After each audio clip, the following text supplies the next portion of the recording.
An ordinary shift for a police officer. This case came in as just another burglary. This is an offence we have seen quite a lot of. Can quickly take an extraordinary turn. It's gone from 0 to 100 in no time at all. A routine case Just thought we were picking up someone who's maybe just a bit drunk and disorderly. can suddenly spiral into a serious incident. I need to arrest you on suspicion of murder. I know where it is. The more I dig, the more I find. How big was this case going to get? He has started a fire, he's done it deliberately and used some kind of fuel to get that fire going. Sometimes the most minor crimes It's really important that we get hold of him as quickly as possible and get him off the street. can crack major cases. We did have an international manhunt on our hands. Gotcha.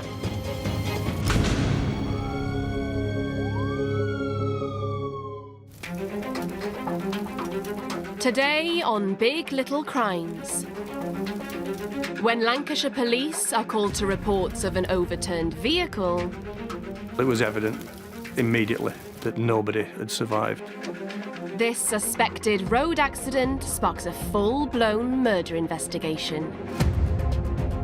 Whatever occurred in that vehicle was secondary to what happened in that barn.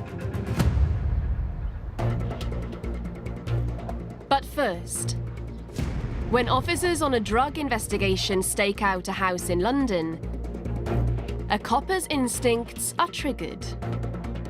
You start to realise things about how people behave that make you think, there's something not right about this guy. And the investigation that follows uncovers a massive, organised crime operation.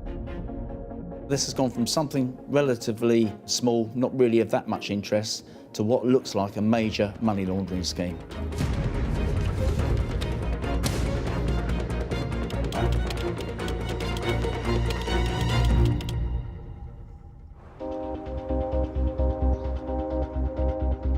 I'm John Coles. I'm head of the Specialist Operations Unit within the National Crime Agency. The National Crime Agency is the United Kingdom's response to serious and organised crime. We work with police forces, other agencies, and with our international partners to try and stop the importation of drugs, firearms, and the money laundering that's associated with it. And over the years, former police constable John has learnt to trust his officers' intuition. When you've been doing it for a while, you start to realise things about how people react, how people behave, that make you think, there's something not right about this guy. Autumn 2017. And officers on a drugs investigation are doing surveillance on a house in London. A car pulls up. And the person who's being watched hands the driver a shopping bag. Officers don't think much of it, so they note down the car's number plate and continue the surveillance on their main suspect. The investigation continued and the two original individuals were arrested and prosecuted. Many months later, the team were at a bit of a loose end between operations and they thought, well, we'll just have a look at that vehicle that was involved in that case a few months ago. And it's from that point that the rest of the story really began. They started to look at what that car had been doing using automatic number plate recognition tools. And from that, they gleaned that this thing was going up and down the country. Going to lorry parks, going to motorway services. And immediately, in the minds of my officers, that's something suspicious. These individuals were clearly up to something naughty. And so the team became more interested in what was actually going on. But despite their suspicions, they don't have a clue what the driver of the car is up to. The team decide to step up their surveillance. They started following the vehicle on the motorway as it was coming south towards London. And eventually they took it all the way to an address in Docklands to a block of flats. And and one of the individuals concerned was seen to go up to the top of the flats. So that was the start of actually identifying premises concerned in what was going on. Now they know where they need to look, but they still don't know what or who they're looking for. The team did some more research and identified that an Artan Terzian was the occupant of the premises where they thought the suspect had gone to. Terzian's flat is kept under surveillance, and it's not long before he has a visitor. They see another individual come out, get into the car and drive off. Now, when he gets into the vehicle, he has a rucksack with him. The second man is identified as Divis Grociaski.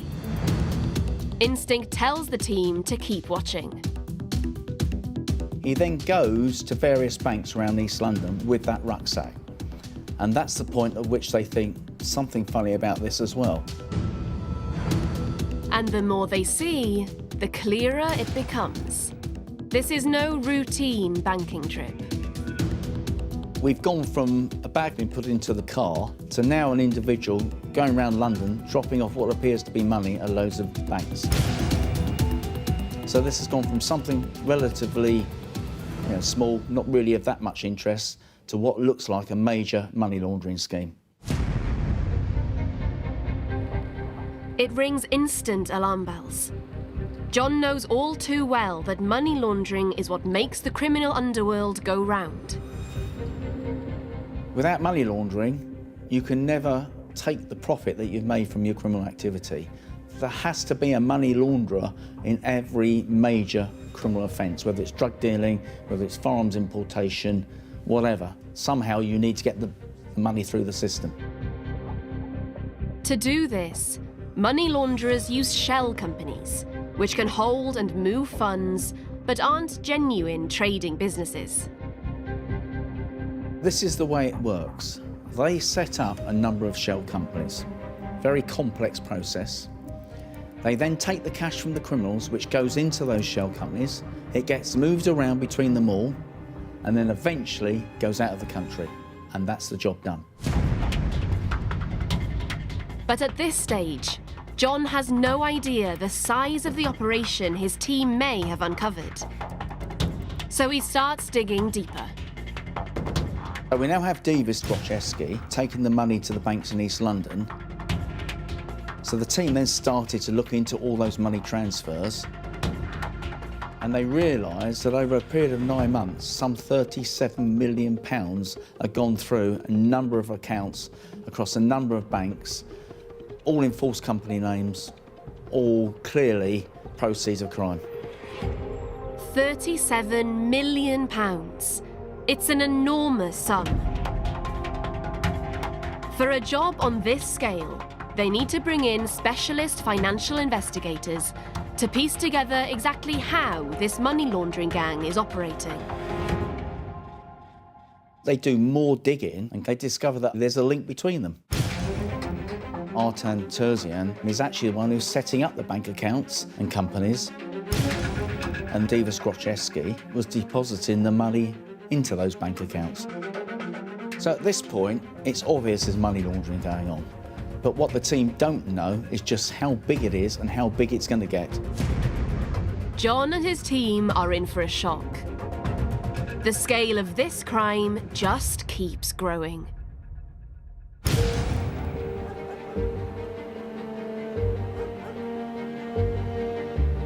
In our next case, when police are called to a tragic car accident, There was a vehicle overturned and it was on fire. they soon realise there's more to the situation than meets the eye. It was evident that something extremely serious had happened.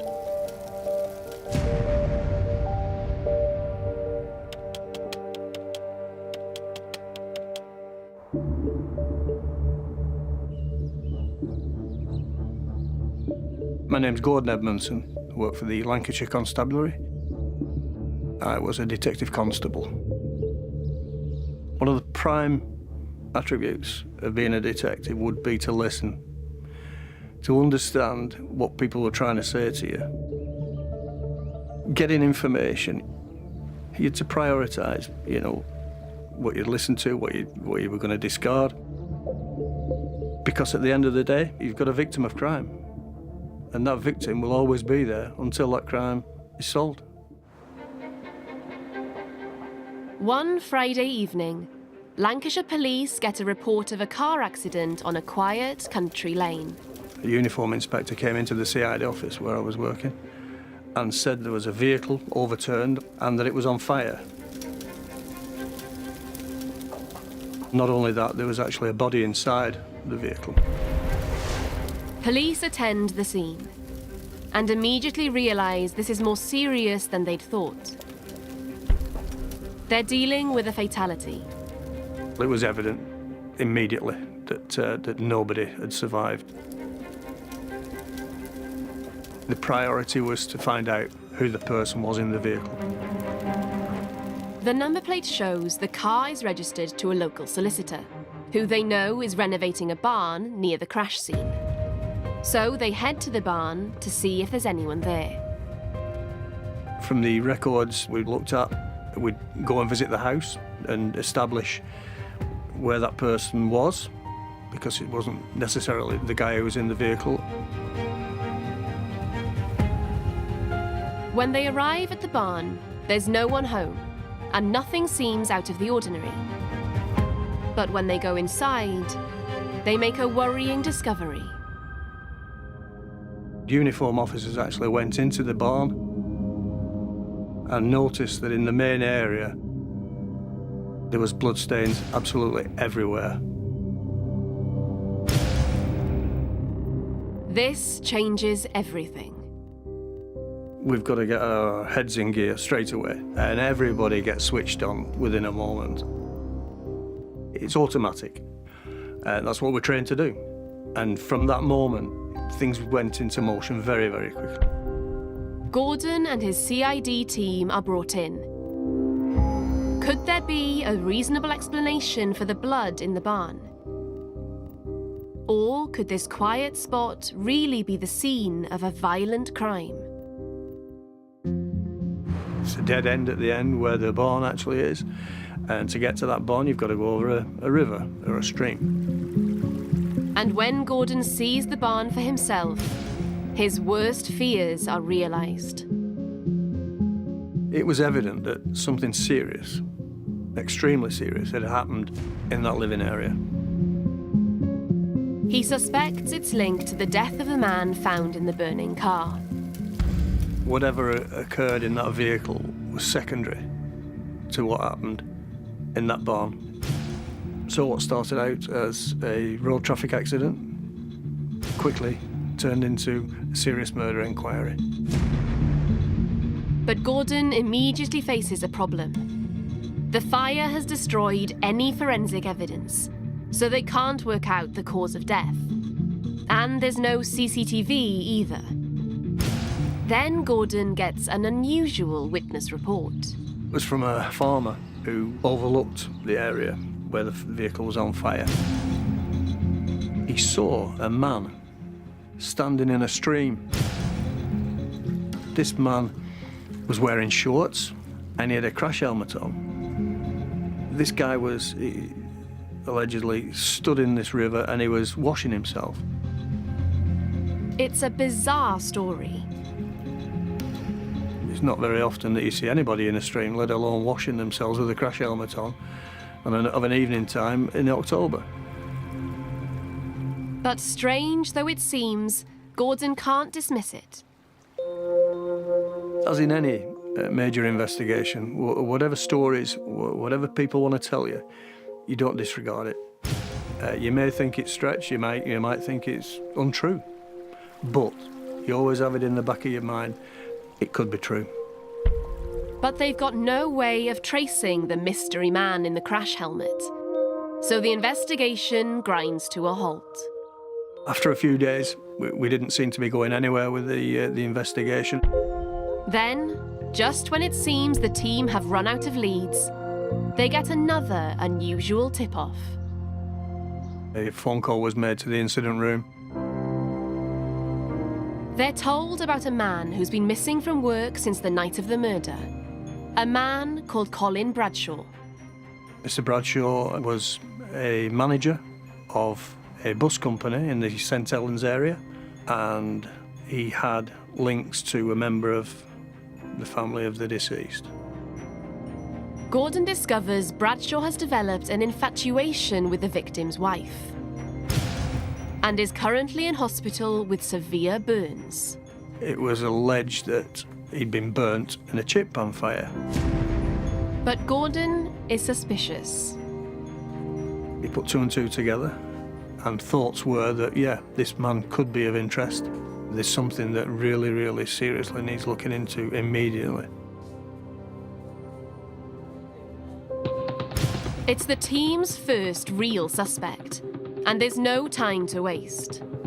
The senior detectives went to see him in hospital. He was severely burnt.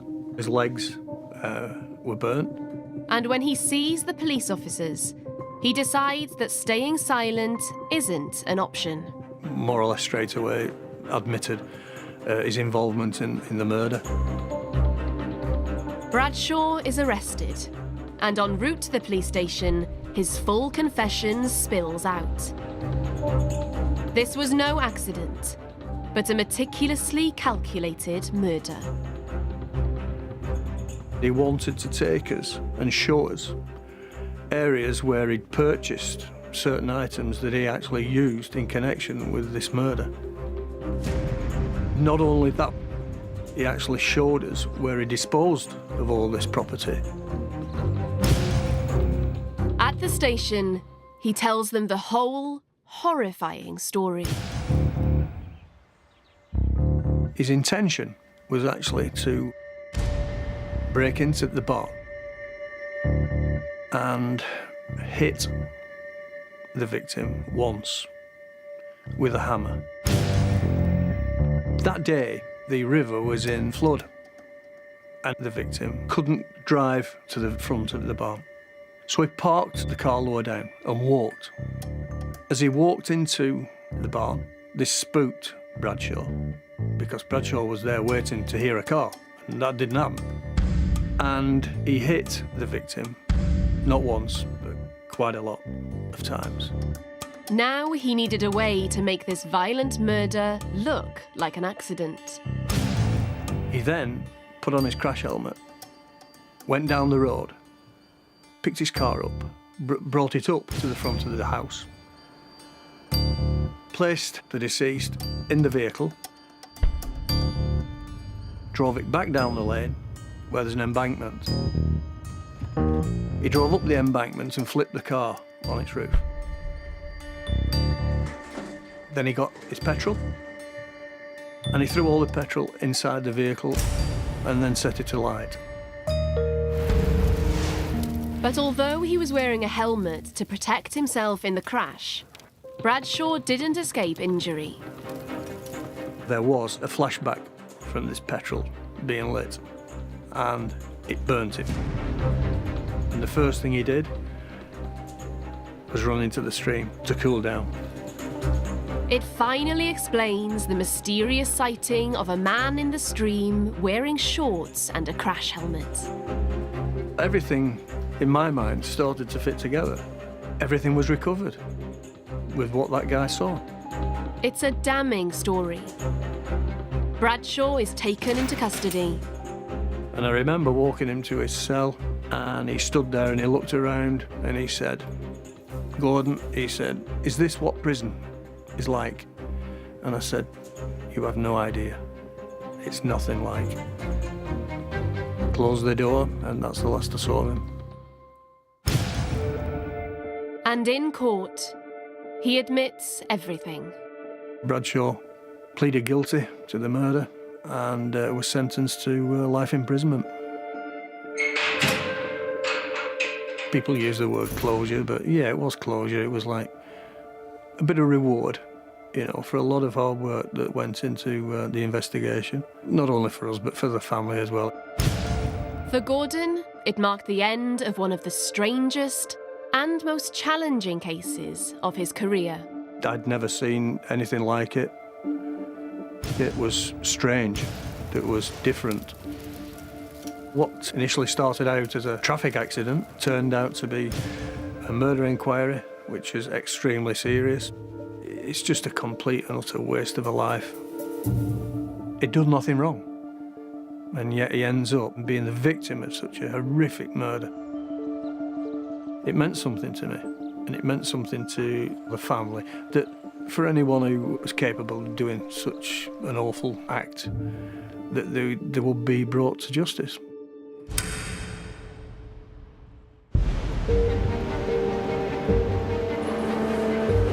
Back in London, what started with police witnessing a suspicious bag handover has led to the NCA taking on a major money laundering investigation on a scale none of them could have predicted.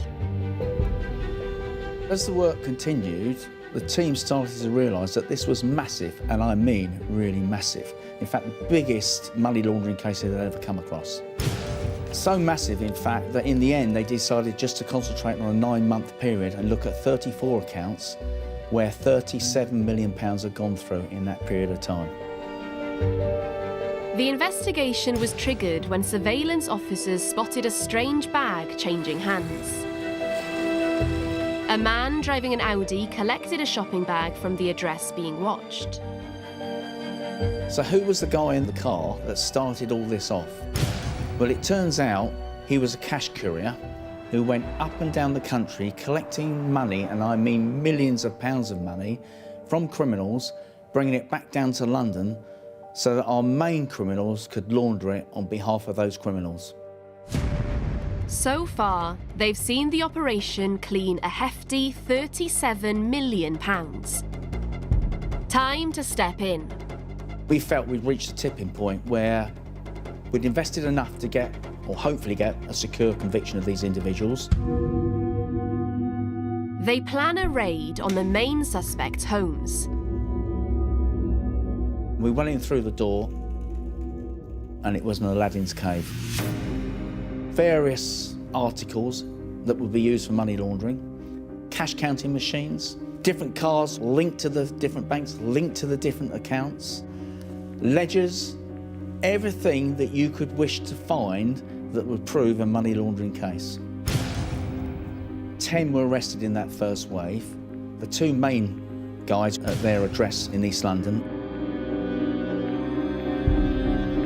Now they've got evidence to prove an organised operation on a massive scale. So what happens next is an unexpected curveball for John and his team. The arrest took place in 2018, and surprisingly to us, they were bailed. Once they're out on bail, the gang are straight back to business. They continue doing what they've been doing before, money laundering. And they don't stop there. The most disgusting, horrendous thing they did is that they applied for bounce-back loans under the government COVID scheme. Not content with £37 million of laundered money, the gang stooped to a new low. This time, stealing from the public purse. And they did that because they already had their shell companies established. So what they did was quite simple. They applied for £50,000 at a time, totaling £10 million worth of taxpayers' money that they then laundered and sent out the country again. The gang are still on bail, but now the NCA have a clear picture of all their criminal activity. And the sums involved are staggering.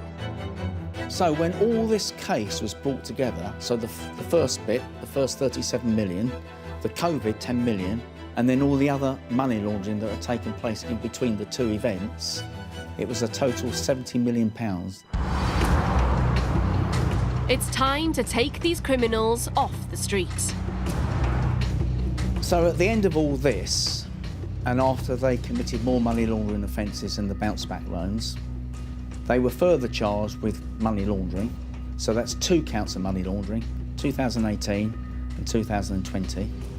And during interview, Artem said nothing, and Diva said, "You will find out the truth." And we did. But the job's not done yet.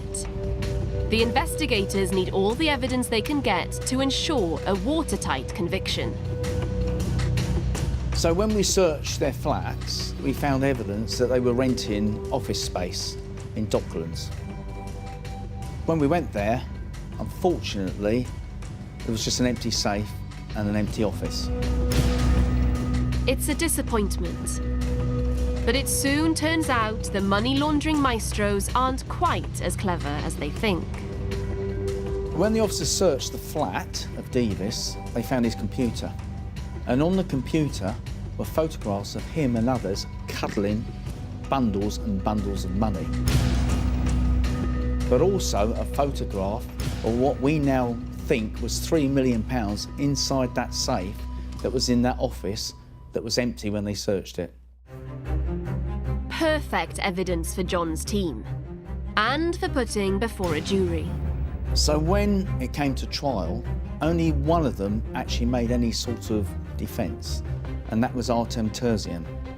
And he claimed that he was claiming money back for Russian banks that had lent money to British companies. The rest of them said nothing at all. The jury don't buy Artem's far-fetched cover story either. When it came to sentencing, Artem was given 17 years and Davis 16 years. Others who were involved in the case were given much lower sentences because it was clear to the judge that these two individuals were the main players, if you like. They were the ones who were really responsible for this £70 million. It's been 4 long years since a sharp-eyed surveillance officer first spotted a suspicious carrier bag changing hands. But the team's hard work has finally paid off. The result for the team, probably most importantly of all, is the impact they've had in terms of taking criminals off the streets. Because that's what they're here to do, that's what they joined to do. And when you get a result like this, they know that they have made people's lives safer. That initial trigger has spiralled into one of the biggest cases of John's career. This will stick in my mind forever because it is the biggest money laundering scam I've ever seen, and I doubt whether we will ever see anything like it again.